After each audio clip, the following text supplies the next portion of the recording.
ঠান্ডা হাওয়া চলছে, মেঘের মধ্যে রয়েছি, পাইন ফরেস্ট চারদিকে, মাঝখান দিয়ে রাস্তা, বাঁ দিকে খাই, ডান দিকে পাহাড়। এটা এটা 13 মনে হয়। তো অসম্ভব সুন্দর লাগছে জায়গাটা।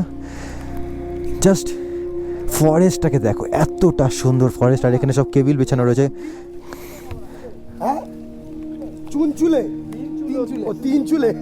তো তো তো অ্যাকচুয়ালি জায়গাটার নাম জানা গেছে ফাইনালি। তো এটা হচ্ছে 3 চুলে জায়গা।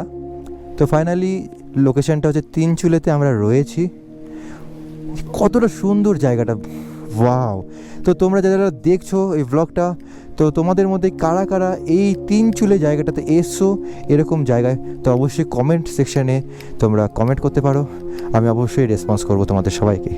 এনজয় করছি। আর এখন সত্যি বলতে না, ওয়েদারটা এতটা সুন্দর না, বৃষ্টি পড়ছে, ঠান্ডা হাওয়া চলছে, মেঘের মধ্যে রয়েছি, পাইন ফরেস্ট চারদিকে, মাঝখান দিয়ে রাস্তা, বাঁ দিকে খাই, ডান দিকে পাহাড়।